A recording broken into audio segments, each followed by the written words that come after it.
The members of Silver Creek Range barely noticed Layla Carter at first, just another black teenager in the corner with a pawnshop rifle. They assigned her the broken lane, whispering dismissive comments.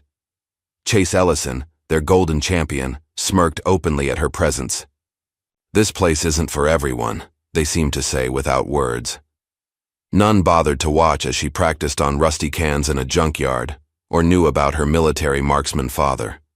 When they sabotaged her equipment and banned her from competing, they thought they'd erased her. But they miscalculated. Because when Layla returned with Mr. Ramirez's championship rifle and a determination forged in rejection, it wasn't just about hitting targets anymore. It was about shattering the barriers. They never thought she could break, one perfect shot at a time. Just before we get back to it, I'd love to know where you're watching from today. And if you're enjoying these stories, make sure you're subscribed, because tomorrow's special episode is one you definitely don't want to miss. The afternoon sun glinted off the polished glass entrance of Silver Creek Range as Layla Carter trudged past it, her backpack slung over one shoulder and her diner apron tucked under her arm. She slowed her pace, dark eyes lingering on the sprawling white building with its immaculate lawn and American flag fluttering proudly in the breeze.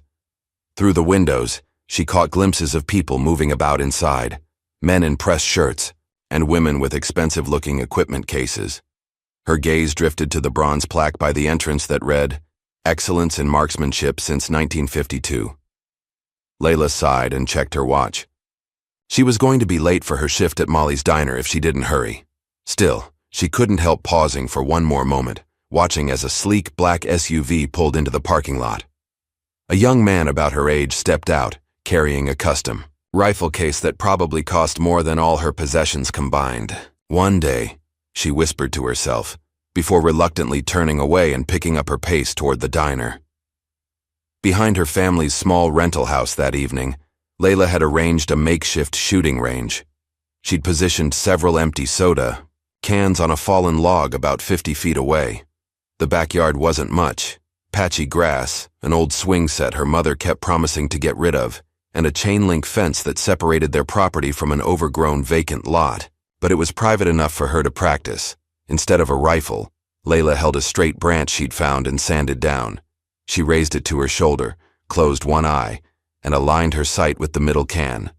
She controlled her breathing, just like she'd seen in those YouTube videos. In through the nose, hold, then slowly out through the mouth. "Bang," she whispered, mimicking the recoil with her shoulders. She repeated this process again and again as the sun began to set. Sometimes, she'd toss small stones at the cans to see how accurate her aim was becoming. She hit 3 out of 5, not bad, but not competition-worthy either. "Layla," her mother's voice called from the back door. "Phone's for you. It's Molly asking if you can cover a morning shift tomorrow." Layla lowered her stick rifle and called, back, "Coming." Before heading inside, she took one last look at her makeshift range and promised herself she'd get a real rifle someday soon. That someday came sooner than expected. Layla was on her way home from school the following Tuesday when she passed Pete's pawn shop. She didn't usually go inside. Most of what Pete sold was overpriced electronics and dusty musical instruments, but something caught her eye in the window, a rifle old but still gleaming under the fluorescent lights. Before she knew it, she was inside, the bell above the door announcing her entrance. "Can I help you, miss?" asked Pete, a heavy-set man with thinning gray hair and perpetually suspicious eyes. "That rifle in the window," Layla said, trying to sound casual. "How much is it?" Pete raised an eyebrow. "You shoot?" "Yes," Layla said, firmly, though she'd never actually fired a real gun. "I do." Pete studied her for a moment before shrugging. "It's an older Winchester Model 70. Good condition, though, 350. Layla's heart sank. She had saved $208 from her diner job, tucked away in an envelope marked college, hidden in her sock drawer. Even with her next paycheck, she'd be short. "Mind if I look at it?" she asked.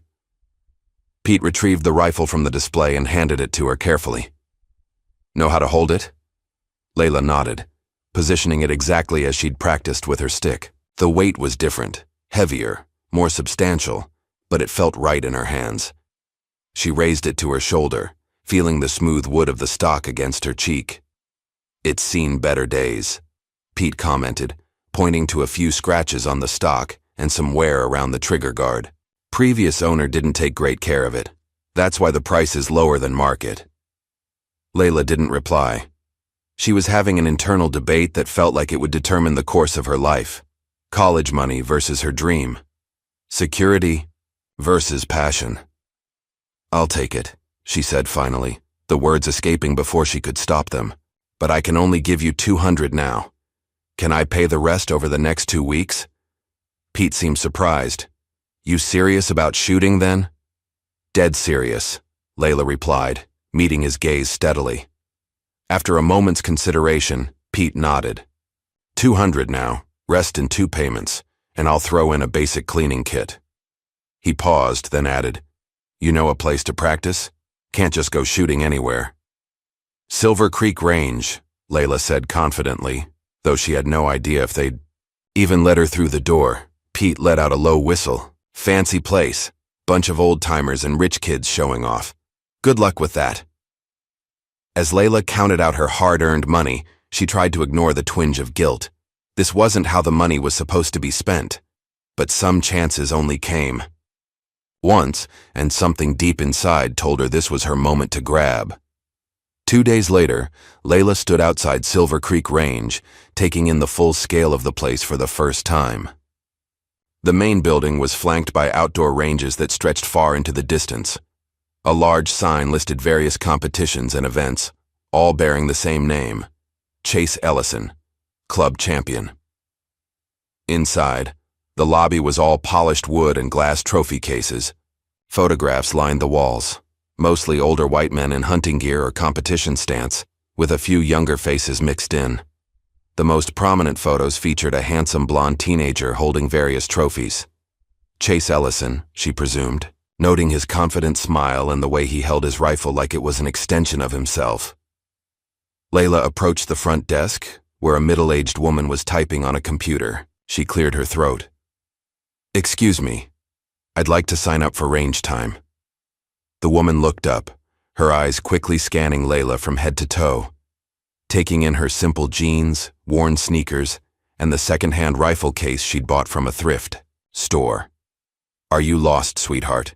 Layla straightened her spine. "No, ma'am. I'm here to shoot." "This isn't a carnival shooting gallery," the woman said with a thin smile.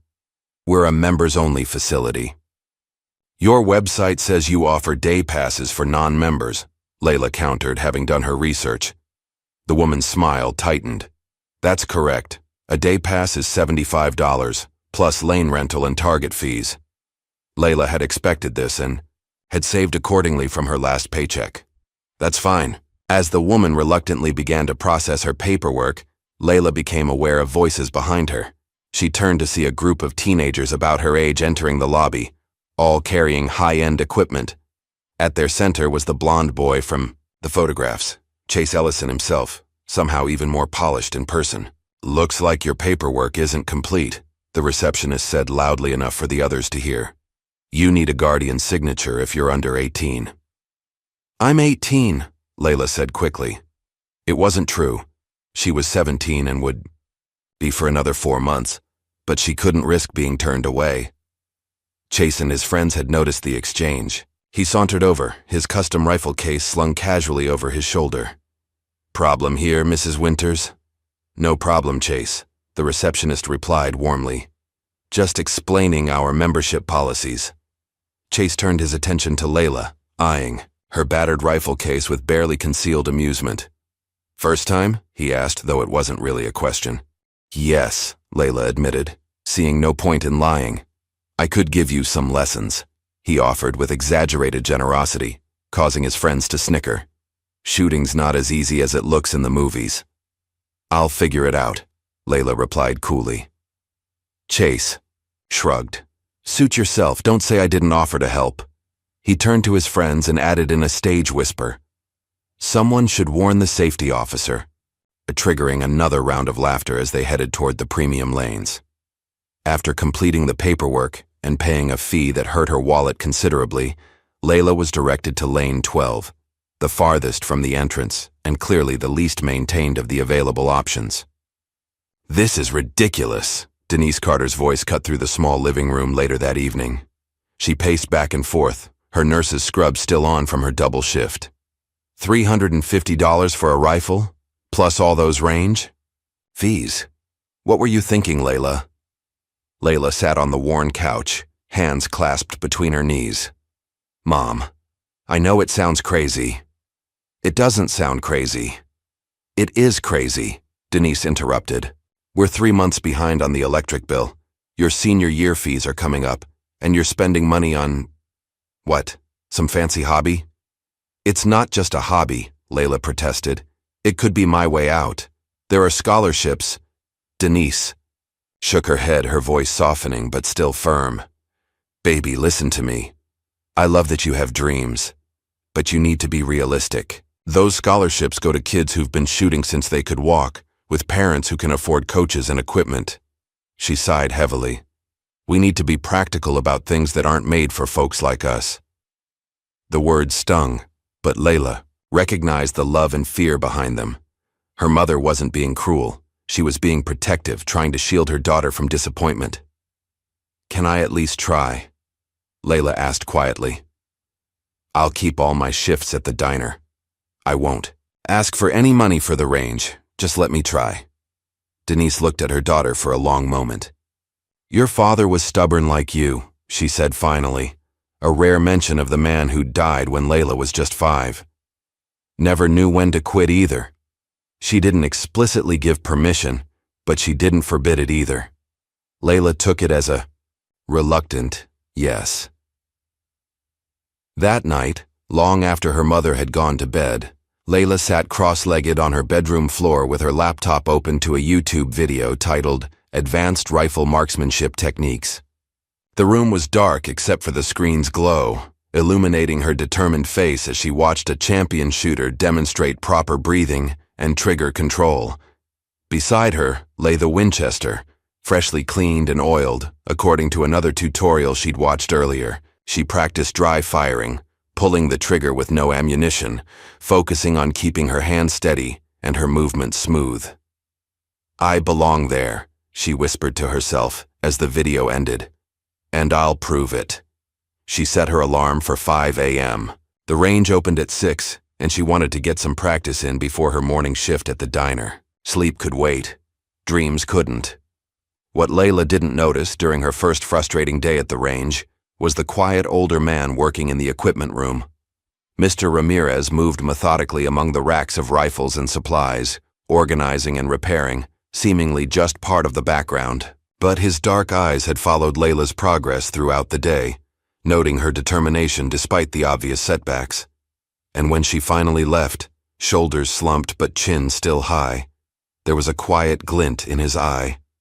Recognition, perhaps, of something familiar and long forgotten. The next morning arrived with a chill in the air as Layla walked through the front doors of Silver Creek Range. Her breath caught slightly when she saw that the same receptionist was working the front desk. "Lane 12 again?" the woman asked without looking up. "If that's what's available," Layla replied evenly, though inside she was disappointed. Lane 12 had a wobbly bench, inconsistent lighting, and targets that were visibly more worn than the others. Once set up, Layla carefully loaded her rifle, going through the safety procedures she'd memorized from her late-night research. Her first shot went wide, not even hitting the paper target. Her second clipped the very edge. By her 5th attempt, she was at least consistently hitting the outer rings, but nowhere near the center. From 2 lanes over, a pair of men in matching club jackets glanced her way and then whispered to each other, not bothering to hide their amusement. "Think she knows which end the bullet comes out of?" one said loudly enough for her to hear. "Probably saw it in a movie and thought it looked cool," replied his companion. "She'll be gone by next week." Layla gritted her teeth and tried to focus on her next shot, but her concentration was broken. The bullet went wide again. Fighting back the burning sensation in her eyes, she reloaded and continued, determined not to give them the satisfaction of seeing her quit. After an hour of frustrating practice and minimal improvement, Layla packed up her rifle. As she was leaving, someone bumped into her shoulder, nearly causing her to drop her case.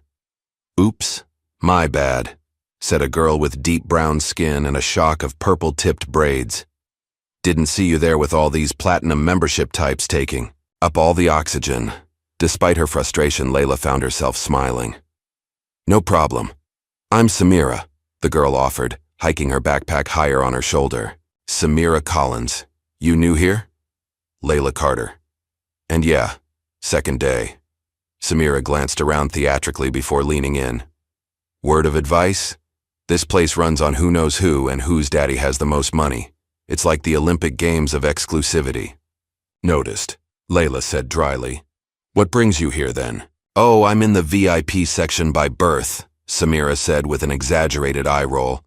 My dad's one of the investors. I'm just here because he thinks it'll look good on my college apps. Diverse interests, and all that. Before Layla could respond, a voice called out from behind them. Miss Collins, your father's looking for you. They turned to see an older man in a maintenance uniform.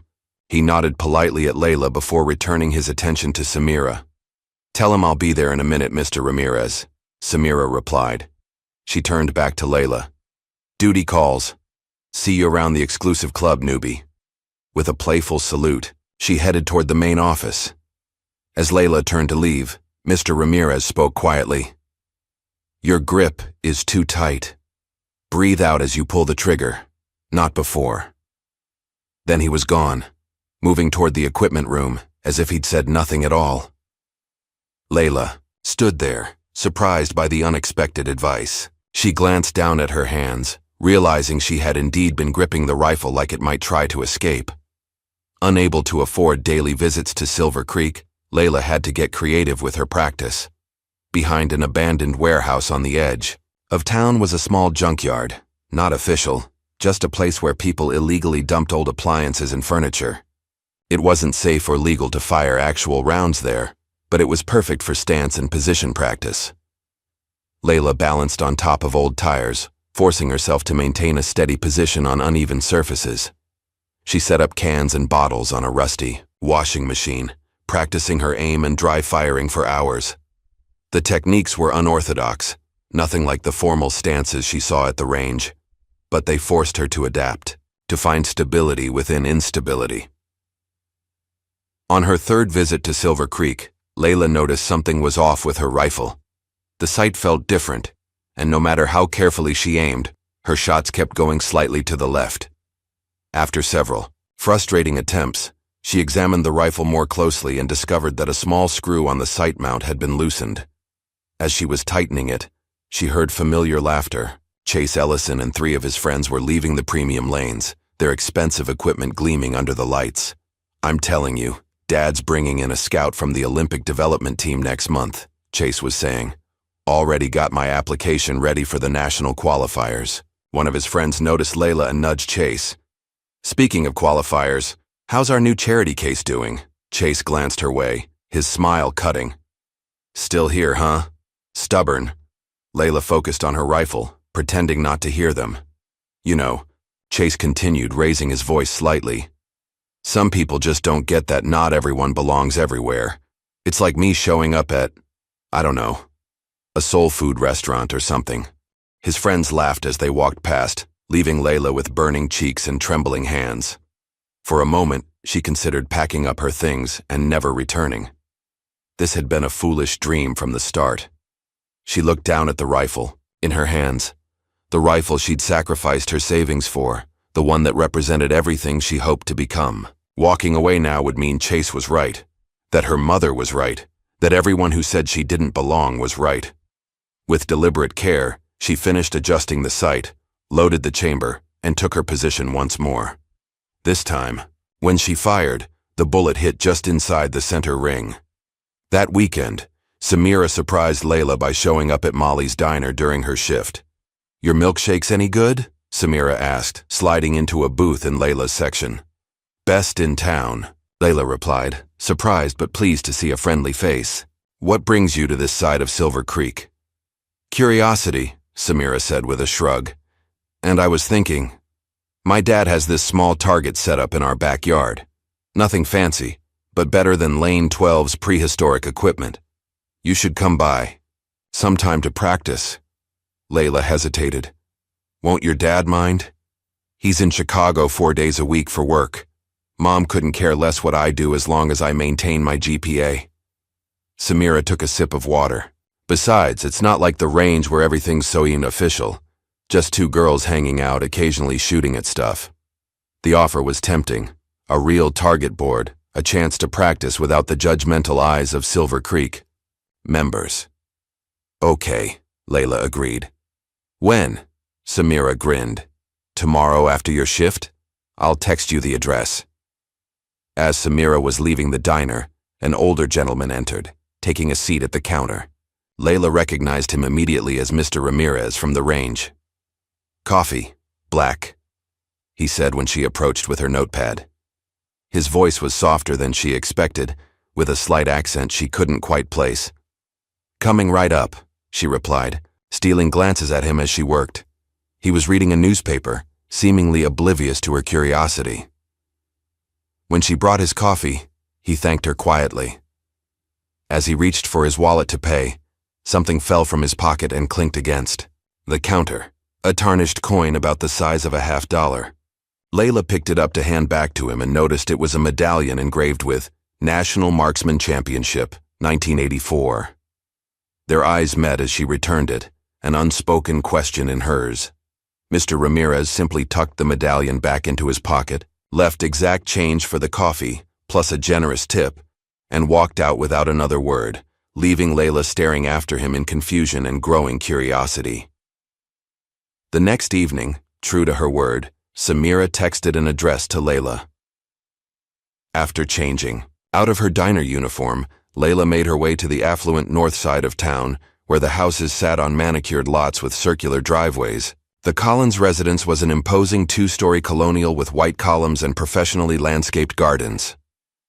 Around back, Samira called from a side gate when she spotted Layla approaching hesitantly. Welcome to the boring palace. The rice backyard was vast, with a pool covered for the season and a cabana that looked larger than Layla's entire house. At the far end was a small shooting range, professional-grade target boards mounted against a reinforced backstop. Your dad has this just in your yard? Layla asked, amazed. He entertains business associates who hunt, Samira explained with an indifferent wave. It's all about impressing people with money in this town. Anyway, it's yours to use whenever he's not around, which is most of the time. For the next 2 hours, Layla practiced with a freedom she hadn't experienced at Silver Creek. Samira offered tips occasionally. She was a decent shot herself, though she clearly didn't share her father's passion for the sport, and they fell into an easy rhythm of practice and conversation. So why shooting? Samira asked during a break. Of all the things to get into. Layla thought about it as she reloaded. I don't know exactly. There's something about it. The focus, the precision. When I'm lining up a shot, everything else disappears. It's just me, the rifle, and the target. She paused. Plus, it feels like proving something. To who? Everyone. Myself. Layla shrugged. Does it matter? Samira grinned. Nope. Good enough for me. As they were packing up, Samira mentioned something that caught Layla's attention. You know, if you want some real practice, without all the Silver Creek drama, there's this underground competition that happens once a month. Nothing official, just local shooters testing their skills. No registration, no membership fees. Is it legal? Layla asked, immediately intrigued but cautious. Gray area, Samira admitted. They use private property. Everyone brings their own equipment. It's not sanctioned by any official organization, but it's not exactly illegal either. Just underground.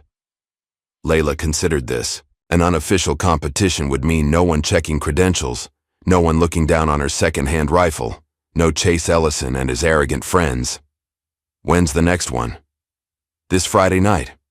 Old barn out by Miller's Creek. I can take you, if you want. Layla thought about her mother, who would definitely not approve, about the risks of participating in an unsanctioned event, about the Silver Creek members who would surely mock her if they knew. Then she thought about the feeling of that perfect shot she'd made after fixing her sight, the sense of belonging that had washed over her in that moment. I'm in, she said, firmly. But I don't want anyone to know it's me. Not yet. Samira's eyes lit up. Mysterious incognito shooter? I love it. Don't worry. We'll come up with a fake name for you. No one will know. As they walked back to the front of the house, neither of them noticed the dark sedan parked across the street or Mr. Ramirez sitting quietly behind the wheel, watching with thoughtful eyes as Layla headed home with a new determination in her step.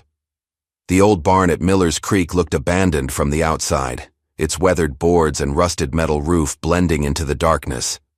As Samira's car pulled up the dirt road, Layla could see faint light seeping through cracks in the walls and hear muffled voices carrying across the otherwise silent night. You ready for this? Samira asked, killing the engine. Layla nodded, though her stomach was in knots. As ready as I'll ever be. Remember, you're Lisa Thompson tonight, Samira reminded her with a wink. Just a girl from the next county over, who likes to shoot. Inside, the barn was transformed. Floodlights hung from the rafters, illuminating a makeshift shooting gallery. Hay bales were stacked against the far wall as backstops, with paper targets pinned to wooden boards. Tables lined one side where people displayed rifles, ammunition, and other equipment. The crowd was nothing like Silver Creek. Men and women of all ages milled about, some in worn jeans and work boots, others in hunting gear. A few were counting out cash for what appeared to be an entry fee, while others examined each other's rifles with appreciative murmurs. $10 to enter, winner takes the pot, a burly man with a clipboard explained when they approached. He eyed Layla skeptically. You shooting or just watching, kid? Shooting, Layla replied firmly, pulling out a crumpled $10 bill. The man shrugged. Your funeral. Name? Lisa Thompson, she answered, the false name feeling strange on her tongue. As they waited, Layla observed the other shooters. There were about 20 in all, ranging from teenagers not much older than herself to gray-haired veterans with steady hands and focused eyes. Their equipment varied widely. Some had high-end rifles that would fit right in at Silver Creek, while others used simpler models that looked well-loved. An old-timer with a bullhorn called for attention. All right, folks, you know the rules. 3 rounds, best score advances. No scopes over 4x, no laser sights. First round is static targets. At 50 yards, Layla was assigned to lane 4, between a middle-aged woman in flannel and a young man with a military haircut. The woman gave her a friendly nod, but the man just snorted when he saw her second-hand rifle. First time? He asked with a smirk. Layla didn't respond, focusing instead on preparing her rifle and checking her ammunition. Shooters ready, called the old-timer. 3, 2, 1, fire! The first few shots were a disaster. Layla's nerves got the better of her, and her bullets strayed far from the center rings. The crowd's reactions ranged from encouraging cheers to dismissive laughter. By the 5th shot, Layla forced herself to block out everything. She remembered Mr. Ramirez's advice about her grip being too tight and consciously relaxed her fingers. She recalled the countless hours of practice, finding stability in unstable conditions. Her next shot was better, and the one after that, better still. For the final round, the organizers had set up a trick shot. 2 empty cans suspended from ropes, swinging gently in opposite directions. The challenge was to shoot through both cans with a single bullet. Impossible, someone muttered as the rules were explained. Layla watched as shooter after shooter tried and failed. Some hit one can, but missed the second. Most missed entirely. The young man who had smirked at her equipment came closest, nicking. The first can, but missing the second by inches. When it was Layla's turn, she stepped up to the line with a strange sense of calm. The moving targets reminded her of the junkyard, where she'd practiced aiming at objects balanced on precarious piles of trash, learning to predict movement and find patterns in chaos. She took a deep breath, exhaled slowly, and squeezed the trigger precisely as both cans crossed paths. The crack of her rifle was followed by the distinctive ping-ping of the bullet passing through both cans. For a moment, there was complete silence. Then someone whistled low. Well, I'll be damned. Applause broke out, hesitant at first, then growing stronger. The old-timer with the bullhorn checked the cans, then raised his arms. Clean through. Both targets.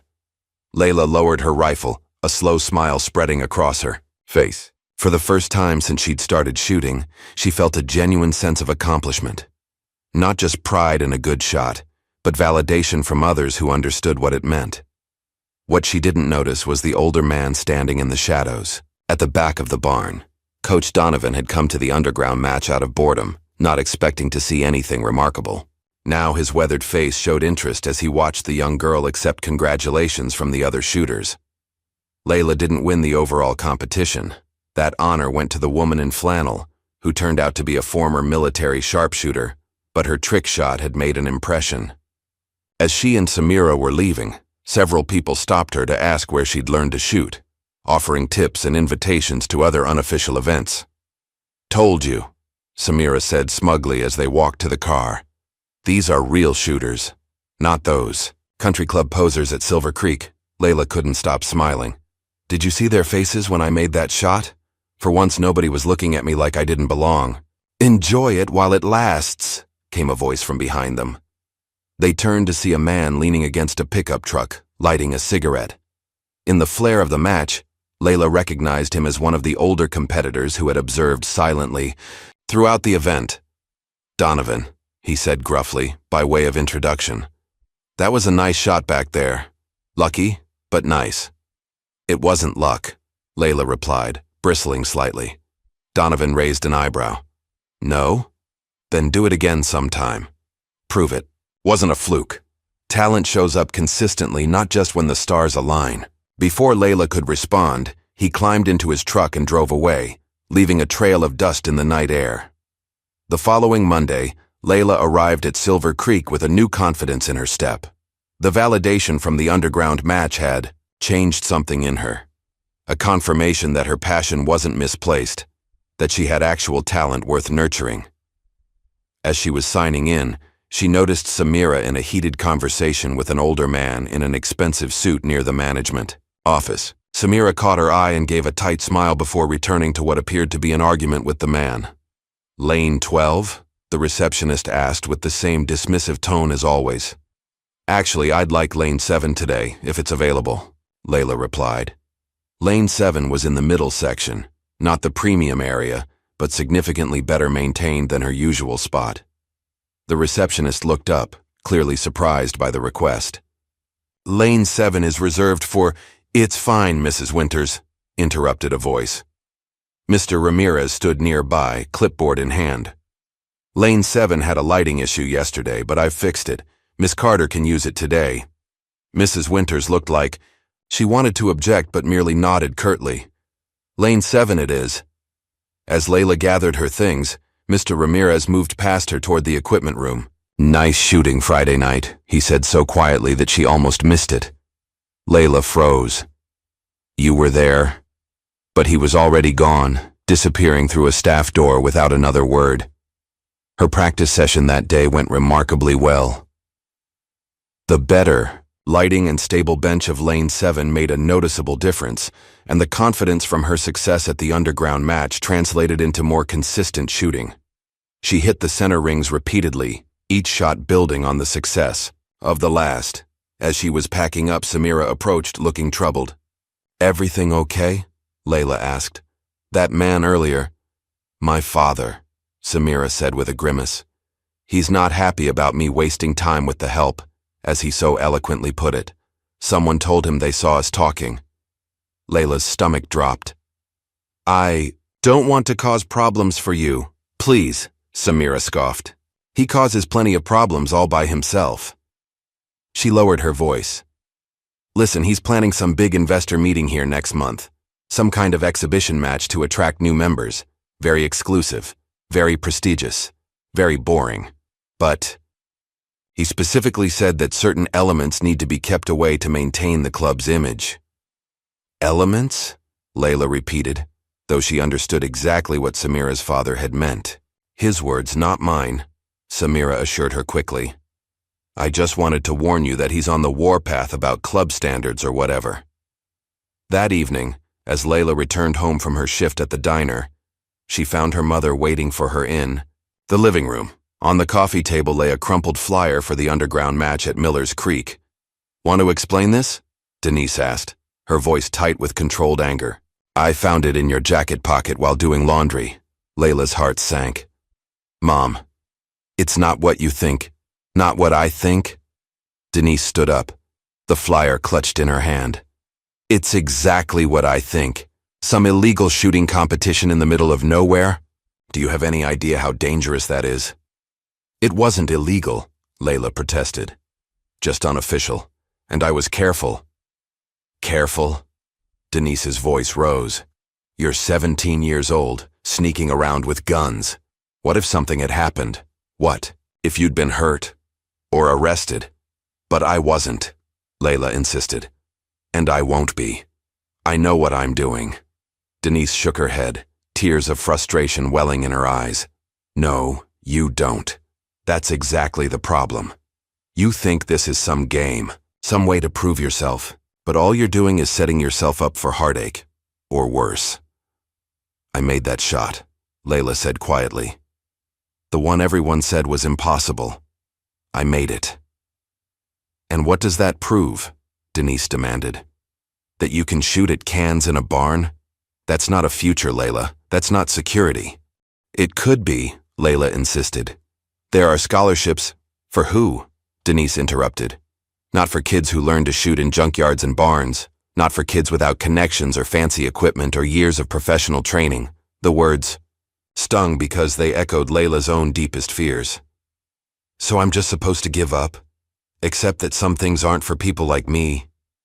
Denise's expression softened slightly. "I'm not saying give up on your dreams. I'm saying be realistic about them. Find dreams that won't break your heart or get you killed." "I forbid you from competing in these underground matches again," she continued firmly. "You're humiliating yourself chasing something that isn't meant for you." The words hung heavy, in the air between them. Layla wanted to argue further, but the exhaustion in her mother's eyes stopped her. Denise worked double shifts to keep them afloat. Her caution came from love, from fear of seeing Layla hurt. "Fine," Layla said finally, though the agreement tasted bitter on her tongue. No more underground matches. She didn't add that she had no intention of giving up shooting altogether. The next day at Silver Creek, Layla found Mr. Ramirez sitting on a bench outside the main entrance, apparently on a break. He nodded to her as she approached. "Miss Carter." "Mr. Ramirez." She hesitated, then sat beside him. "You were at the match Friday." It wasn't a question this time. He inclined his head slightly in acknowledgement. "Why?" she asked. "Curiosity," he replied simply. "I've been watching you practice. You have an unusual approach. Creative." Layla wasn't sure if it was a compliment or a criticism. "I'm self-taught, mostly, I can tell." A faint smile crossed his weathered face. "It's not a bad thing. Sometimes the unconventional way is more authentic." They sat in silence for a moment, watching cars pull into the parking lot. Members with expensive equipment cases emerged, greeting each other with the easy familiarity of belonging. "You were a champion," Layla said finally. "I saw your medallion, National Marksman Championship 1984. Mr. Ramirez's expression tightened almost imperceptibly. "A long time ago." "What happened?" He was quiet for so long that Layla thought he wasn't going to answer. When he finally spoke, his voice was subdued. "I was accused of cheating, using modified ammunition, the kind of accusation that sticks, even after it's disproven." He looked at his hands, strong, capable hands with calluses that spoke of decades of work. "No one stood up for me, not one of my so-called peers. It was easier to let me fall than to admit the system could be wrong." "But you still work here," Layla observed. "At Silver Creek." A rueful smile. "Ironic, isn't it? The closest I can get to what I love is cleaning other people's rifles." He stood abruptly, as if he'd already said too much. "Your stance is improving, but you're still anticipating the recoil. Let the shot surprise you sometimes." With that, he returned to the building, leaving Layla with a better understanding of why he might have taken an interest in her struggle. That evening, alone in her room. Layla held her Winchester rifle and felt the weight of all it represented. Her savings, her dreams, her defiance of expectations. Tears welled in her eyes, but they weren't tears of defeat. They were tears of resolution. "I won't just do this for me," she whispered to the silent room. "I'll do it for everyone who's been told they don't belong, for everyone who's been pushed aside or forgotten." She didn't know that at that very moment across town, Samira was sitting in her father's study, nodding reluctantly as Mr. Collins outlined exactly what he needed from her. "Find out her weaknesses," he was saying. "What makes her tick?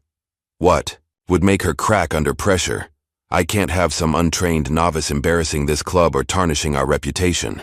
"She's actually pretty good," Samira ventured. "You should see." "I don't need to see anything," Mr. Collins interrupted. "What I need is for you to remember where your loyalties lie. With your family, with this club, with maintaining the standards we've built over generations." Samira looked down at her hands. "Yes, father."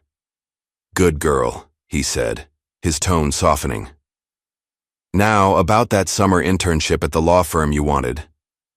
The early morning mist clung to the grass as Layla made her way through a small clearing in the woods behind the industrial park. A rusted pickup truck was already parked in the makeshift clearing, and a tall, lean figure stood silently beside it.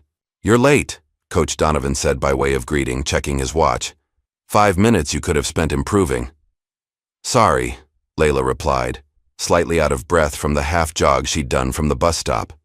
"The first bus doesn't run until—" "I don't want excuses," Donovan interrupted. "I want results. Now show me your stance." It had been 3 days since she'd received a cryptic note after her shift at the diner. "Meet me at dawn. Bring your courage. D." She'd known immediately it was from the gruff man from the underground match. Now, as the sun began to peek through the trees, she found herself undergoing the most grueling training she'd ever experienced. Donovan wasn't just teaching her to shoot. He was remaking her entire approach from the ground up. "Wider feet," he barked. "Weight distributed evenly. Breathe from your diaphragm, not your chest." Again, Layla adjusted her stance and took aim at the crude target he'd set up, a small metal plate hanging from a tree branch about 70 yards away. "Too slow," Donovan criticized as she fired. "In competition, every second counts. Again." For 2 hours, he drilled her relentlessly, shooting from different positions, shooting after running in place to elevate her heart rate. Nothing was ever good enough, but occasionally, very occasionally, his curt nod told her she was on the right track. As they packed up, Layla finally asked the question that had been bothering her since she received his note. "Why are you helping me?" Donovan secured his rifle case before answering. "I coached the national youth team for 15 years. Got pushed out when I disagreed with their selection criteria." "You mean when you wanted to include shooters who weren't from the right backgrounds?" Layla guessed. Donovan's mouth twitched in what might have been the ghost of a smile. "Something like that. Now I spot talent where others don't bother to look.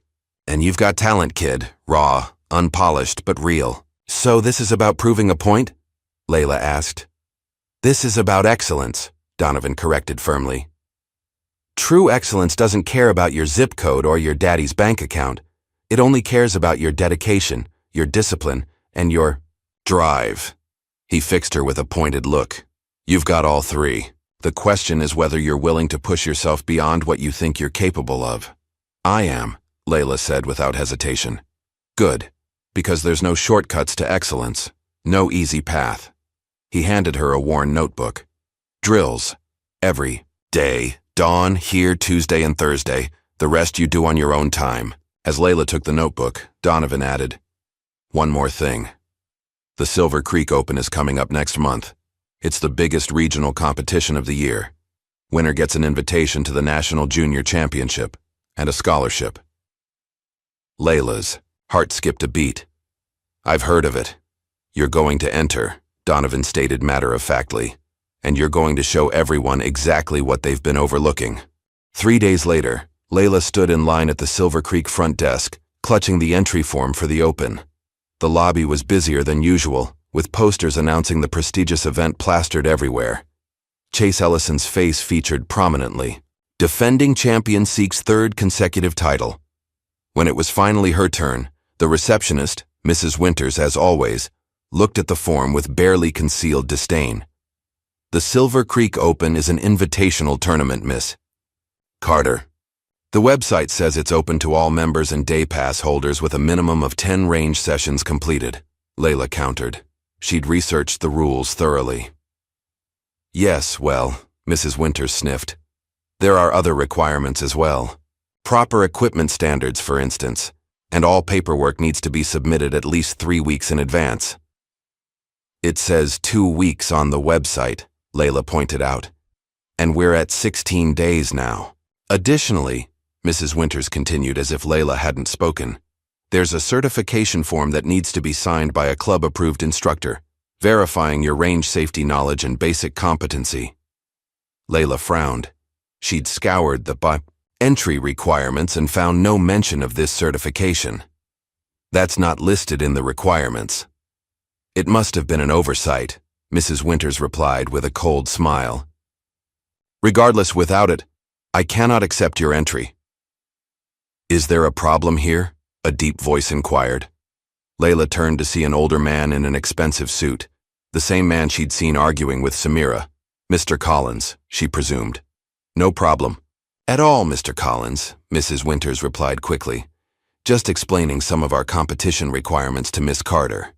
Mr. Collins appraised Layla with calculating eyes. You're interested in competing in the Open? Yes, sir, Layla replied, striving to keep her voice steady and respectful despite her frustration. Admirable ambition, he said, though his tone suggested otherwise. However, Mrs. Winters is correct. We have certain standards that must be maintained. The Silver Creek Open is our showcase event, attended by college scouts, potential sponsors, and regional media. We simply cannot have unprepared participants. The implication was clear as glass. It wasn't about preparation, it was about presentation, about who they wanted representing Silver Creek to the outside world. I understand, Layla said, though what she understood was far more than what he'd said aloud. Thank you for your time. As she turned to leave, her shoulders squared with dignity despite the rejection, she nearly collided with Chase Ellison entering the lobby with his usual entourage. Whoa, careful there, Chase said, stepping back. Then recognition dawned in his eyes. Wait, don't tell me you were trying to enter the Open? He laughed, looking around at his friends. That's adorable. Layla said nothing, attempting to move past him. You should stick to watching from the sidelines, Chase continued, blocking her path slightly. The Open is for serious shooters, not whatever this is. He gestured dismissively at her worn jacket and second-hand rifle case. Get out of my way, Chase, Layla said quietly but firmly. Something in her tone must have surprised him, because he actually stepped aside, though his smirk remained. Sure thing, wouldn't want to delay your trip back to wherever it is you come from. Outside in the parking lot, Layla fought back tears of frustration. She'd known it wouldn't be easy, but she hadn't expected such blatant obstruction. They weren't even trying to hide their prejudice. They're betting against you, said a voice behind her. She turned to find Mr. Ramirez leaning against a maintenance cart, a cigarette dangling from his fingers. What? Chase's father, Mr. Ramirez clarified. He's organized a private betting pool among the members, odds against you even qualifying, let alone placing. He took a long drag of his cigarette. 20 to 1 against, last I heard. Layla blinked, processing this information. You mean they're betting I'll fail? They're betting you won't even get the chance to try, Mr. Ramirez corrected. Makes for better odds that way.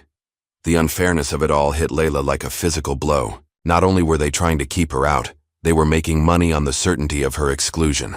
Mr. Ramirez must have seen the defeat threatening to overtake her, because he added, You know what the interesting thing about long odds is, though? When they're beaten, they pay out big. A glint appeared in his eyes. Very big. That night, Layla returned home to find her mother sitting at the kitchen table with a small metal box open before her. Inside were photographs, medals, and what appeared to be military dog tags. "Mom?" Layla asked hesitantly. "What's all this?" Denise looked up, her expression unreadable. "Your father's things. I don't take them out much. Too many memories." She picked up a faded photograph of a handsome young man in army fatigues, a rifle slung over his shoulder. "Did you know he was a marksman in his unit?" "One of the best they had, according to his captain." Layla sat down slowly, stunned by this revelation.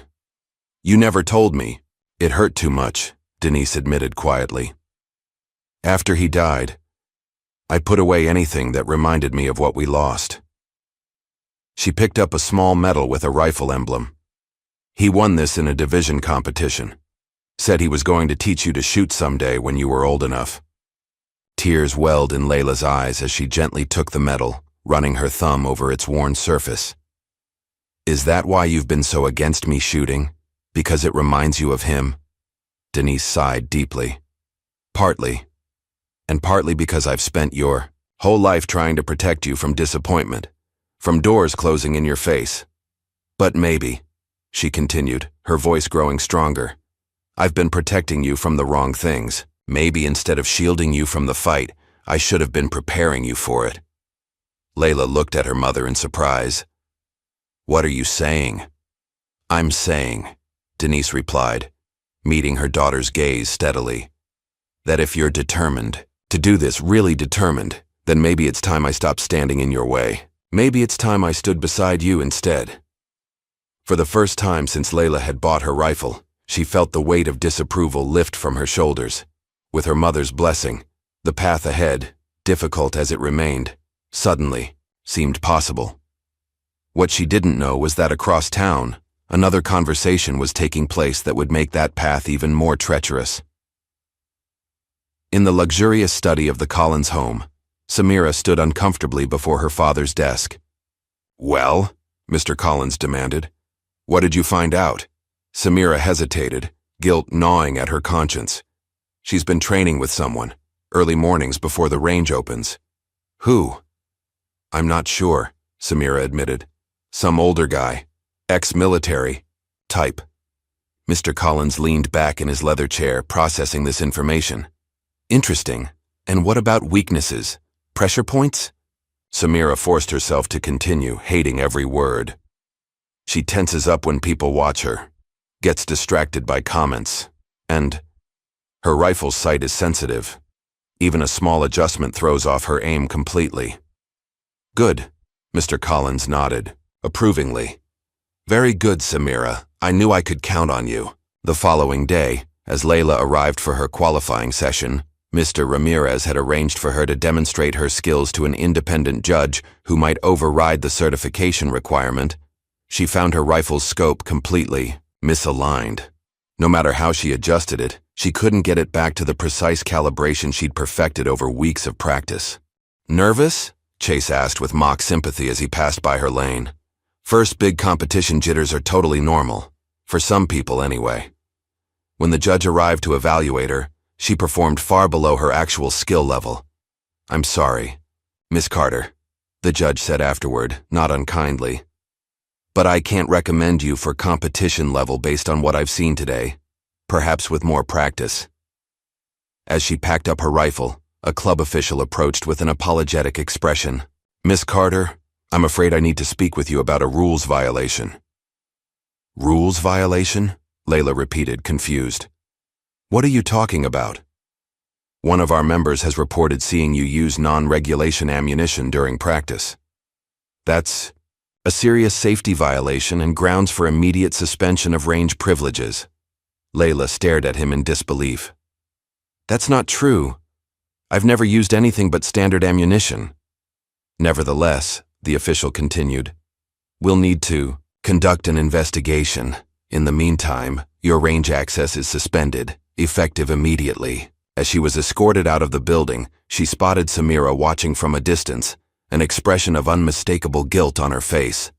Their eyes met for a brief, charged moment, and in that instant, Layla understood everything. The betrayal hit her like a physical blow. Samira, her only friend in this world, the person who had encouraged and supported her, had been working against her all along. As she reached her bus stop, her phone buzzed with a text from Samira. "We need to talk, I can explain." Layla stared at the message for a long moment before typing her reply. "There's nothing to explain. I trusted you. That was my mistake." As the bus approached, Layla spotted Mr. Ramirez walking toward her, a long, slender case tucked under his arm. His expression was solemn but determined. "I heard what happened," he said simply. "They won't let you back in, not for the qualifying rounds, not for practice, not for anything." Layla nodded, beyond words at this point. Mr. Ramirez held out the case. "This was mine, from before. It's seen better days, but it's true. Never misses where it's aimed." Layla hesitated, recognizing what he was offering. Not just a rifle, but a legacy. A chance to continue what he'd been forced to abandon. "Take it," he urged. "Go finish what they told us we couldn't." As Layla accepted the case, determination hardened in her chest. They had tried to block her entry, tamper with her equipment, and tarnish her reputation. They had even turned her friend against her, but they had made one critical mistake. They had made it personal. And now, armed with Ramirez's championship rifle and a renewed sense of purpose, Layla was more dangerous than ever. Layla sat alone at the counter of Molly's diner long after closing time. The overhead lights were dimmed, leaving only the glow from the kitchen and the neon open sign that she hadn't bothered to switch off. In front of her lay Ramirez's championship rifle, its gleaming barrel catching the soft light. She ran her fingers over the worn stock, feeling the small nicks and scratches that told stories of competitions long past. The weight of failure pressed down on her shoulders. Banned from Silver Creek, her own rifle sabotaged, betrayed by Samira. The path that had already seemed impossibly steep now appeared completely insurmountable.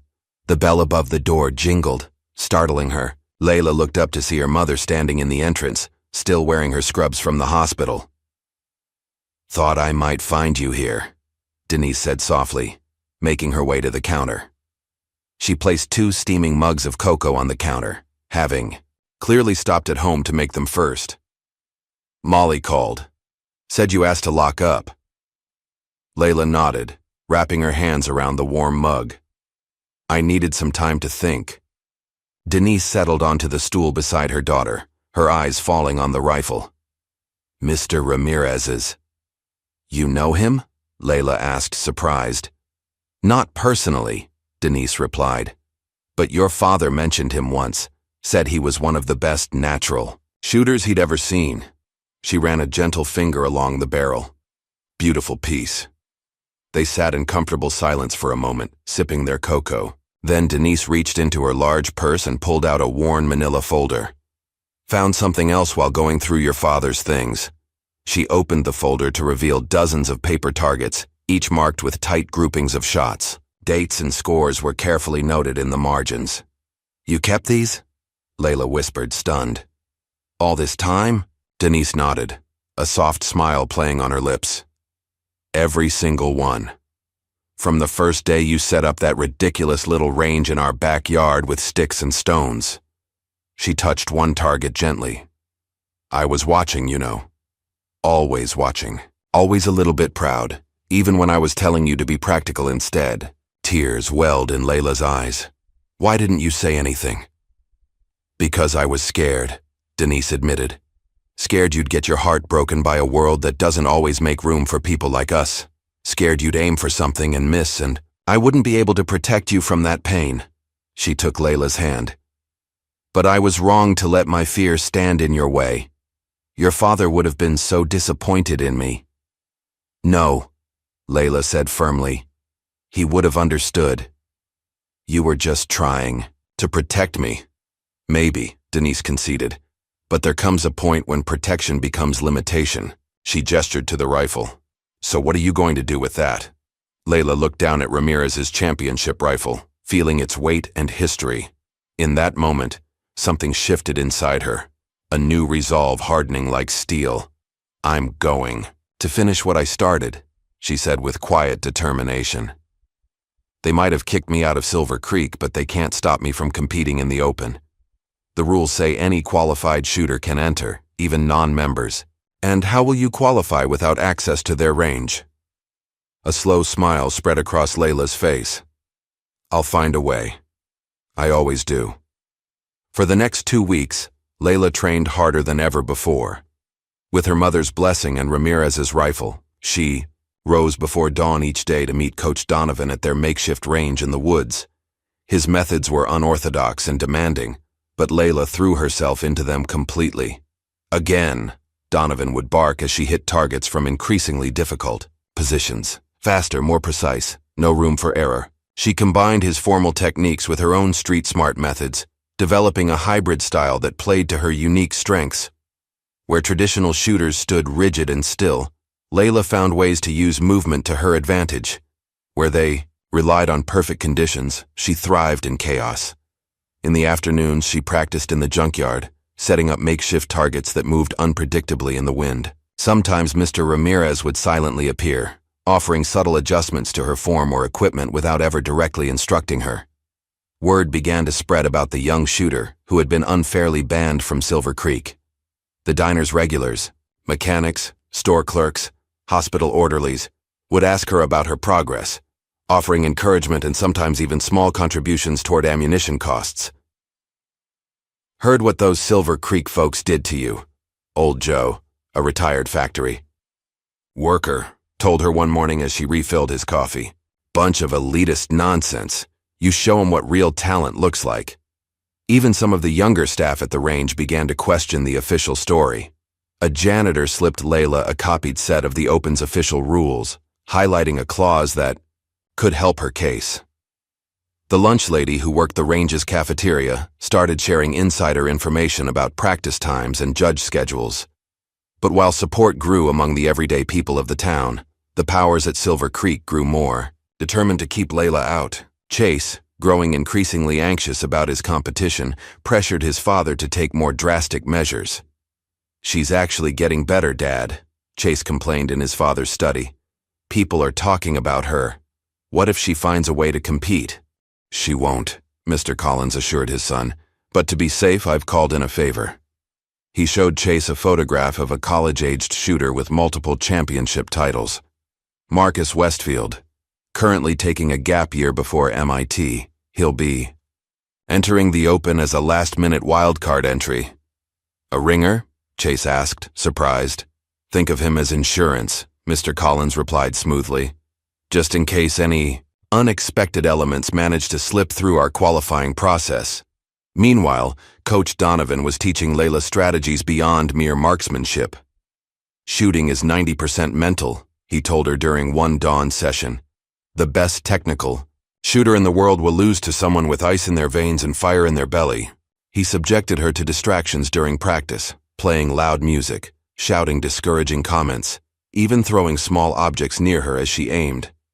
At first, Layla's performance suffered dramatically under these conditions, but gradually, she learned to narrow her focus to create a bubble of concentration that nothing could penetrate.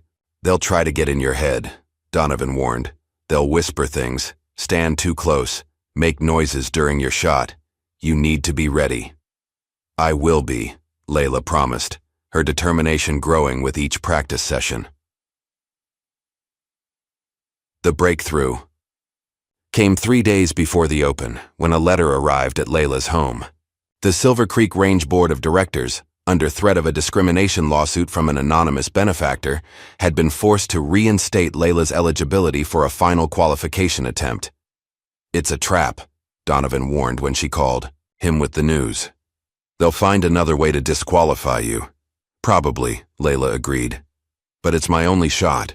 The next morning, Layla returned to Silver Creek for the first time since her humiliating expulsion. The atmosphere was tense as she walked through the lobby, drawing stares and whispers from members. Chase and his friends stood near the trophy case, watching her with undisguised hostility.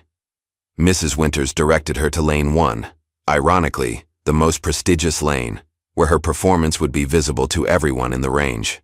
A small group of officials and judges gathered nearby, clipboards in hand, clearly expecting a failure. Layla unpacked Ramirez's rifle with careful, deliberate movements, ignoring the murmurs around her. She noticed Mr. Ramirez in the corner, pretending to clean equipment while watching from beneath lowered brows. Her mother stood at the back of the room, hands clasped tightly in front of her. "Standard qualification course," the head judge explained briskly. 5 shots at 50 yards, 5 at 75, 5 at 100. Minimum score of 85 out of 100 possible points to qualify for the Open. Layla nodded, stepping up to the line. She closed her eyes briefly, centering herself as Donovan had taught her. Then she raised the rifle, sighted her target, and fired her first shot. Bullseye. Her second shot landed right beside the first, then the third. By the time she finished her first round, a perfect cluster of holes marked the center of the target. The room had gone utterly silent. She moved through the 75-yard shots with the same fluid precision, each bullet finding its mark with unerring accuracy. As she prepared for the 100-yard series, she caught sight of Chase's astonished face, his confident smirk replaced by dawning horror. Her final shot broke through the exact center of the target, completing a perfect score of 100, a feat that even the most accomplished shooters rarely achieved in qualification. The silence that followed was deafening. Then the head judge cleared his throat. "Miss Carter has qualified for the Silver Creek Open." A ripple of murmurs spread through the onlookers. Some faces showed shock, others admiration, and a few, particularly among the younger staff members, broke into small, quickly suppressed smiles. As Layla packed up her rifle, she became aware of someone approaching from behind. She turned to find Samira standing there, her expression a complex mixture of guilt and determination. "That was amazing," Samira said quietly. Layla said nothing, simply continuing to pack her equipment. "I'm sorry," Samira continued, her voice dropping even lower. "What I did, there's no excuse. But you should know. My father brought in a ringer, Marcus Westfield. He's a collegiate champion with Olympic qualifiers." Layla paused, absorbing this information. "Why are you telling me this?" "Because it's wrong," Samira replied, meeting her gaze directly. "All of it. The sabotage, the lies, the fixed competition." She swallowed hard. "I can't undo what I did to you, but I can try to make it right." Before Layla could respond, Samira walked away, leaving her to wonder whether this was another trap or a genuine attempt at redemption. As Layla left the range that day, Chase stepped into her path, his earlier shock replaced by cold fury. "Enjoy your little moment," he hissed. "You won't survive the first heat of the actual competition." Layla met his gaze steadily, a small smile playing at her lips. For the first time since she'd entered Silver Creek, she felt no fear or intimidation, only a calm certainty that she belonged exactly where she was. The morning of the Silver Creek Open dawned clear and bright. The range had been transformed, with a large tent erected in the parking lot to accommodate the crowds. Banners proclaimed the event's prestige, and local news crews set up cameras to capture what was typically a showcase for Chase Ellison's talents. Inside, the atmosphere crackled with tension. Competitors from across the region warmed up in the practice lanes, each focused on their own pre-competition rituals. Layla found herself assigned to the first round of heats, paired against Tommy Ellison, Chase's cousin, a skilled shooter in his own right.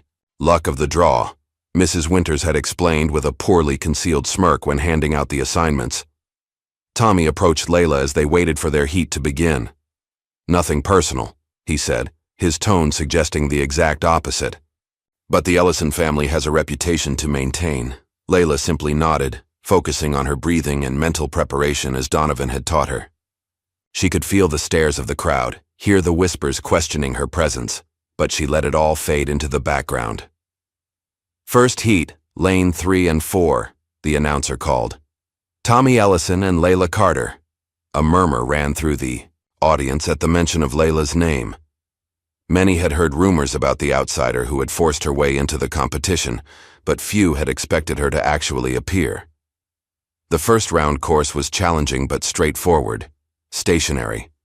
Targets at varying distances, with scoring rings that grew smaller as the distance increased. Tommy shot first, hitting the targets with practiced precision. His form was textbook perfect, his groupings tight and consistent. When Layla stepped up to the line, a hush fell over the audience. She took a moment to steady herself, then raised Ramirez's rifle to her shoulder. Her first shot struck the center ring cleanly, drawing a few surprised murmurs. Her second and third followed with equal precision. By the time she completed her round, even the most skeptical observers had fallen, silent. Her score flashed on the electronic board, 98 out of 100, 2 points higher than Tommy's 96. The winner of Heat 1, Layla Carter, the announcer stated, a note of surprise evident in his voice. As Layla stepped away from the line, she caught sight of Mr. Ramirez standing at the edge of the crowd. He gave her the smallest of nods, barely perceptible, but filled with quiet pride. In the competitors' lounge, Layla took a moment to collect herself. Her victory over Tommy had been unexpected by most, and she could feel the shift in the atmosphere, from dismissal to wary respect, but she knew the real challenges were still ahead. The door swung open, and 3 of Chase's friends entered. They surrounded her, making a show of preparing their equipment while exchanging loud comments. "Lucky first round," one said. "Beginner's luck never lasts in the precision stages." "Did you see her form?" another added with a snort. "Completely unorthodox. The judges will dock points for that in the later rounds." "Probably doesn't even know the proper terminology for her own equipment," the third chimed in. "What do you call that thing you're using?" "A gun." Layla ignored them, focusing on checking her ammunition and cleaning her rifle. Inside, she was reciting Donovan's mantra, "Their words are just air, your shots are what count." As the day progressed, Layla continued to advance through the rounds. Each course grew more difficult, moving targets, awkward shooting positions, time constraints. But she adapted with the flexibility she'd developed during her junkyard training sessions. After her quarterfinal victory over a former state champion, Layla noticed someone watching her from the doorway of the preparation area, one of Chase's friends who had been at her lane earlier that day. "What do you want?" she asked warily. The young man glanced nervously over his shoulder before stepping closer.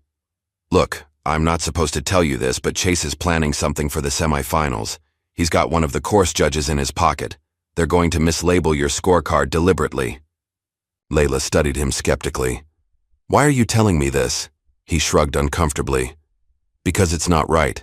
I joined this club to shoot, not to cheat." He hesitated, then added, "My grandfather was a lot like you. Talented but from the wrong side of town. Never got his fair shot." "Thank you," Layla said simply, recognizing the courage it had taken for him to approach her. Armed with this information, Layla was vigilant during the semi-finals. When she caught a judge attempting to mark her final shot as an 8 instead of the clear 10 it was, she calmly but firmly requested verification from the head judge. The electronic scoring system confirmed her score, forcing the compromised judge to correct his error. Her opponent in the semi-finals was Marcus Westfield, the ringer Mr. Collins had brought in. Tall and confident, with precision equipment and flawless technique, he represented everything Silver Creek valued. The course was the most challenging yet, moving targets with variable speeds, unpredictable wind conditions, and strict time limits. Marcus shot first, delivering an impressive performance that drew applause from the crowd. His score of 94 seemed nearly unbeatable under the conditions. As Layla prepared for her turn, she noticed Chase and his father watching intently from the viewing area, clearly expecting Marcus to eliminate her from the competition. The pressure was enormous, but she drew on every lesson Donovan had taught her about mental toughness. The first few targets went well, with Layla scoring consistently in the 9 and 10 rings, but midway through the course, a sudden gust of wind caused her to miscalculate, resulting in an 8. The next target moved erratically, forcing another less-than-perfect shot. Going into the final 3 targets, Layla needed perfect scores to tie Marcus. She took a deep breath, visualizing the junkyard where she'd practiced in far worse conditions than these. Something clicked into place. A perfect harmony of focus, technique, and instinct. Her final 3 shots were flawless, earning gasps from even the most experienced shooters in the audience. When her score flashed on the board, 94, tying with Marcus, the crowd erupted in surprised applause. The tiebreaker, based on the accuracy of the final shot, went to Layla by mere millimeters. As she walked off the range, she noticed Mr. Ramirez standing with unusual prominence at the front of the crowd. Their eyes met, and he gave her a subtle but deliberate thumbs up, a gesture so out of character that it made her smile despite her exhaustion. That smile faded quickly when she looked down at her dominant hand, a small splinter from the rifle's stock had embedded itself in her palm during the last round, creating a painful wound that was now swelling slightly. She carefully removed the splinter, but the damage was done. A throbbing injury on her trigger hand, just before the final match against Chase Ellison himself. As Layla bandaged her hand in the preparation room, the reality of what she had accomplished began to sink in. From practicing with sticks in her backyard, to the finals of the Silver Creek Open in just a few short months, but the greatest challenge still lay ahead, a head-to-head matchup against the reigning champion, with a wounded hand and the entire Silver Creek establishment rooting against her. The door swung open, and Chase leaned against the frame, his confident smirk back in place as he noticed her bandaged hand. "Injury problems?" "What a shame," he said with mock sympathy. "Maybe you should withdraw now. Save yourself the embarrassment of losing in front of everyone." Layla looked up at him calmly. "I'll see you on the range, Chase." His smirk faltered slightly at her confidence. "You got lucky today, but luck runs out. One-shot wonder. Tomorrow, you'll learn where you really belong." The morning of the final match arrived with a tension that hung in the air like static electricity. The Silver Creek Range had never seen such a crowd. Local news reporters, college scouts, curious, townspeople, and the usual members all packed into the viewing area. The story of an unknown girl from the wrong side of town challenging the club champion had spread beyond the shooting community. In the preparation room, Layla unwrapped the bandage on her hand. The wound looked angry and red, sending sharp pain up her arm when she flexed her fingers. She carefully applied antibiotic ointment and wrapped it again, knowing she would need to adjust her grip to compensate. The door opened, and Chase sauntered in, already dressed in his competition uniform. A custom-made outfit bearing the Silver Creek logo and his family name emblazoned across the back. "Nervous?" he asked, eyeing her bandaged hand with undisguised satisfaction. "There's no shame in forfeiting, you know. Some people just aren't cut out for championship pressure." Layla continued her preparations without looking up. "I'll take my chances." Chase's smirk faltered slightly at her calm response. "Your little Cinderella story ends today. This is my range, my competition, my trophy." He leaned closer. "You're a one-shot wonder who got lucky. Nothing more." When Layla finally met his gaze, her expression was steady. "We'll see." As Chase left, Coach Donovan entered, his weathered face betraying concern when he saw her hand. "How bad?" "Bad enough," Layla admitted. "But I can work around it." Donovan nodded, having expected nothing less. They've designed the final course to favor Chase. Multiple position changes, rapid-fire sequence, complex scoring. Just the kind of technical showcase that rewards years of formal training. And punishes self-taught shooters with unorthodox methods, Layla concluded. Exactly. Donovan helped her check her equipment one last time. "Remember what I told you about pressure. Everyone out there is expecting you to crack. Use that." The competition area had been transformed for the finals. A complex course with multiple stations had been set up, requiring shooters to move quickly between positions while maintaining accuracy. The crowd fell silent as Layla and Chase were introduced. Our defending champion, Chase Ellison, seeking his 3rd consecutive title, the announcer proclaimed to enthusiastic applause. And challenger Layla Carter, in her first competition appearance. The polite applause that followed was notably less enthusiastic, though Layla noticed a few people, mostly staff and locals who had snuck in, clapping with genuine support. Her mother stood at the back, hands clasped tightly together. "Mr. Ramirez leaned against a wall, his eyes never leaving her face. "Shooters, take your positions.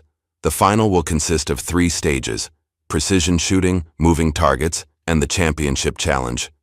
Highest combined score wins. Chase went first, as defending champion. He moved through the precision stage with textbook perfection.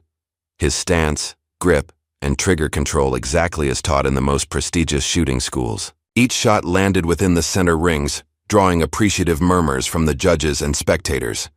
When his final score flashed on the board, 97 out of 100, the crowd applauded enthusiastically. Chase turned to Layla with a confident smile. "Beat that." Layla stepped up to the line, intensely aware of her throbbing hand. As she raised Ramirez's rifle, a jolt of pain shot through her palm, nearly causing her to flinch. She adjusted her grip slightly, distributing the pressure differently. Her first shot was solid but not perfect, an 8 ring instead of a 10. She could hear whispers from the crowd, could practically feel Chase's smirk burning into her back. Closing her eyes briefly, she centered herself. In her mind, she was no longer at Silver Creek.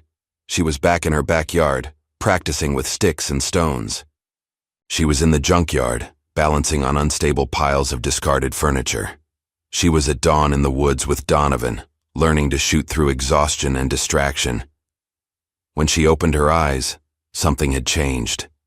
The pain in her hand was still there, but it had become distant, just another factor to accommodate rather than an obstacle to overcome. Her next shot was perfect, as was the one after that.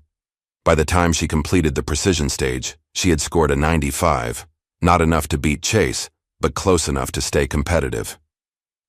The second stage involved moving targets, clay pigeons launched at unpredictable intervals and angles.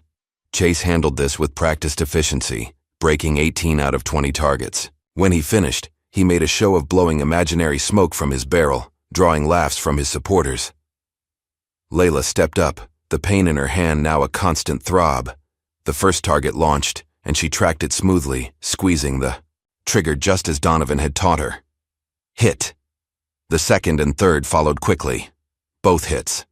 But on the fourth, a sharp twinge caused her to fire a split second late. Miss.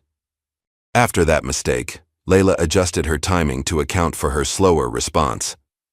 She didn't try to match Chase's textbook form, instead developing a rhythm that worked with her injury rather than against it.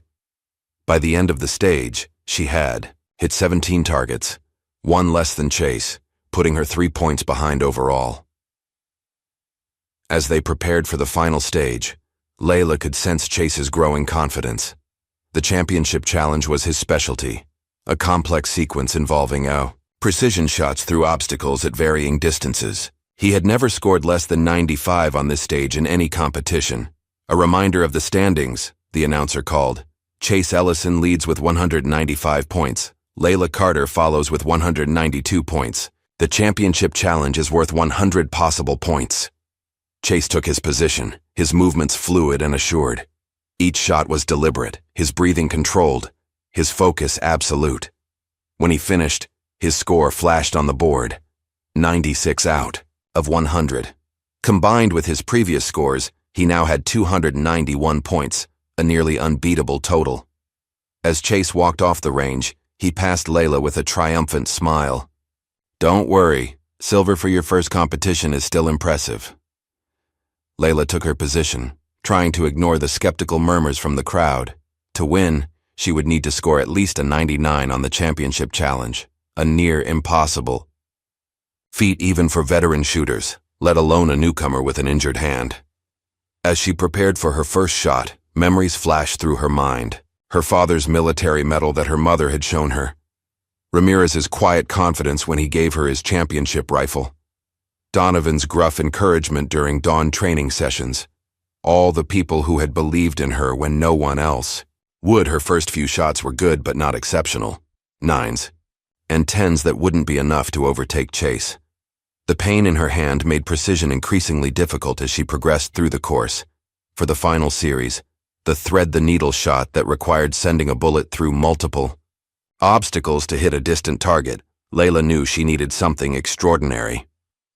With her conventional grip causing too much pain, she shifted to an unorthodox hold she had developed during her earliest days of practice. The judges exchanged confused glances at her strange technique. It wasn't taught in any manual, wouldn't be approved by any formal coach. But it was hers, born of necessity and creativity when she had no one to teach her the right way. Taking a deep breath, Layla squeezed the trigger. The bullet tracked perfectly through the series of obstacles, striking the final target dead center, a perfect 10. The crowd gasped collectively. Even Chase's smug expression faltered as Layla's final score appeared on the board, 98 out of 100, giving her a combined total of 290, just 1 point behind Chase. The audience's reaction began to shift. What had started as polite acknowledgement was becoming genuine appreciation. People were standing, applauding not just for the scores, but for the remarkable display of skill and determination they had witnessed. For the championship tiebreaker, both shooters would face the ultimate challenge, a single shot at a target, partially obscured by swinging pendulums, with a time limit of just 10 seconds. Chase went first, his confidence slightly shaken but still intact. As he raised his rifle, his normally perfect stance showed a hint of tension. He hesitated a fraction, too long, rushing his shot as the time limit approached. The bullet struck just outside the center ring, a 9 instead of a 10. When Layla stepped up for her final shot, the range fell completely silent. She could feel everyone watching: Chase and his father, the judges, her mother, Ramirez, the crowd of strangers drawn by the unusual spectacle. But in that moment, they all faded away. It was just her, the rifle, and the target. Ignoring the searing pain in her hand, Layla found her grip, sighted the target through the swinging obstacles, and waited for the perfect moment. 3 seconds remained on the clock when she found her window and squeezed the trigger. The crack of the rifle was followed by an instant of breathless silence. Then the target lit up, showing not just a perfect bullseye but a shot that had broken the electronic sensor in the very center, something that had never happened before in Silver Creek's history. The scoring system flashed. 10+1, range. Record. The stunned silence lasted only a moment before the crowd erupted into wild applause. People who had come expecting to see Chase's coronation were on their feet, cheering for the underdog who had defied all expectations. Chase stood frozen, staring at the scoreboard in disbelief. Then, in a gesture that revealed his true character, he threw his rifle down on the table and stormed off, brushing past officials who tried to direct him to the awards area. As the reality of her victory sank in, Layla felt a strange sense of calm. All the struggle, all the doubt, all the pain. It had led to this moment of perfect validation. Not just a win, but a record-breaking shot that no one could dismiss or explain away. "Ladies and gentlemen," the announcer called as the applause finally quieted, "I present to you the new Silver Creek Open champion, Layla Carter." The head judge approached with the championship medal and trophy. As is tradition, our new champion is invited to say a few words. Layla hesitated, looking out at the sea of faces. Most were still strangers, people who had dismissed or ignored her until this moment. But among them were those who had believed in her, her mother, beaming with pride, Mr. Ramirez, standing straighter than she had ever seen him, Coach Donovan at the back, arms crossed but with the ghost of a smile on his weathered face. And beyond them, she noticed younger kids watching wide-eyed from the edges of the crowd, some of them looking at her the way she had once looked at the photos of champions that lined Silver Creek's walls. Taking a deep breath, Layla stepped to the microphone. "Thank you," she began, her voice steady despite her racing heart. "I never expected to be standing here today. A few months ago I was practicing with sticks in my backyard because I couldn't afford ammunition. I was told repeatedly that places like this weren't for people like me." She paused, looking around at the club that had tried so hard to exclude her. "But I learned something important along the way. Excellence doesn't care about your zip code or your bank account. It doesn't care what you look like or where you come from. Excellence only asks one question: are you willing to work harder than everyone else?" The crowd had fallen completely silent, hanging on her words. To every kid who's ever been told they don't belong somewhere, whether it's a shooting range or a science lab or an art studio, remember this: barriers are often just other people's, fears disguised as rules. Your job isn't to accept those barriers. Your job is to prove they never should have existed in the first place." As she finished, the applause was deafening. People who had never spoken to her were now cheering, moved by both her performance and her words. Even some of Silver Creek's old guard found themselves nodding in reluctant respect. Near the trophy display, a scout from the national junior team approached with a business card. "That was extraordinary shooting, Miss Carter. We'd like to discuss a sponsorship and training opportunity with our development program." Before Layla could respond, another man in a suit stepped forward. "I represent Western State University. We offer full scholarships to shooters of your caliber for our championship team." The offers continued as people pressed forward, suddenly eager to be associated with the new champion. Layla accepted their cards politely, still processing the dramatic shift in how the world now saw her. Across the room, Mr. Ramirez was surrounded by a small group of older members, former champions, and officials who had once shunned him. Now, they were shaking his hand, clapping him on the shoulder, welcoming him back into the fold. His rehabilitation was complete, his name cleared by the success of his protégé. In a corner, Mr. Collins was engaged in a heated conversation with the club's board members. News of Chase's sabotage attempts and his father's manipulation of the competition had begun to circulate, fueled by Samira's decision to come forward with what she knew. The family's long-standing dominance of Silver Creek was crumbling before their eyes. As the celebration continued, Denise made her way through the crowd to her daughter. Without a word, she wrapped Layla in a tight embrace. "Your father would be so proud," she whispered, tears glistening in her eyes. "I am so proud." When they separated, Denise reached into her purse and pulled out a small box. "I was saving this, waiting for the right moment." Inside lay a tarnished set of dog tags and a faded photograph of a young man in military uniform. Layla's father at about her age, standing with his unit, a rifle slung over his shoulder and a medal pinned to his chest. "He always said talent runs in the blood," Denise said softly. "Looks like he was right." Layla clutched the treasured items, feeling a connection to her father that transcended time and memory. A shared passion, a common gift, a legacy fulfilled. Later, that evening, after the crowds had dispersed and the interviews had ended, Layla returned to Silver Creek to retrieve some equipment she had left behind. The range was quiet, the lights dimmed except for the display cases where her name now appeared on the championship plaque. As she gathered her things, she heard footsteps and turned to find Samira standing awkwardly by the door. "Congratulations," Samira said, genuine admiration in her voice. "What you did today was amazing." Layla nodded, still uncertain where they stood after everything that had happened. "I know I can't just say sorry and make it all better," Samira continued. "But I want you to know that watching you stand up to all of this," she gestured around at the club, "it gave me the courage to stand up to my father.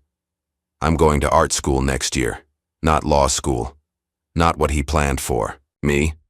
A small smile crossed Layla's face. "Good for you." Can we ever be friends again?" Samira asked hesitantly. "I don't know," Layla answered honestly, "but I'm willing to see where it goes." It wasn't forgiveness, not yet, but it was a start. The following week, Layla visited Pete's pawn shop where her journey had begun. Pete looked up from behind the counter, recognition and then surprise crossing his face. "Well, well, if it isn't the champion herself," he exclaimed, holding up a local newspaper with Layla's photo on the front page. "You're quite the celebrity now." Layla smiled, noticing that Pete had proudly displayed the newspaper article in his window, right next to the empty space where her rifle had once rested. "Just wanted to thank you," she said, "for taking a chance on me with that rifle." "Best business decision I ever made," Pete chuckled. "Now I tell everyone who comes in. You know that Carter girl? The champion? Got her start right here." 6 months later, at a national youth shooting camp sponsored by her new team, Layla noticed a young girl struggling with her stance. She was small for her age, with worn clothes and a determined expression that Layla recognized all too well. "You're gripping too tight," Layla said, kneeling beside her. "Here, try it like this." The girl looked up with wide eyes, clearly starstruck to be receiving advice from the now famous champion. "I never thought I'd get to meet you," she breathed. "All the kids at my school started talking about shooting because of you. They said, if Layla Carter could do it, anyone can, with enough work." Layla finished, adjusting the girl's elbow slightly. "What's your name?" "Maya," the girl replied shyly. "Well, Maya, let me tell you something someone once told me. Excellence doesn't care where you come from. It only cares where you're going." Layla stepped back, watching as Maya's next shot hit much closer to the center. "And from what I can see, you're going somewhere special."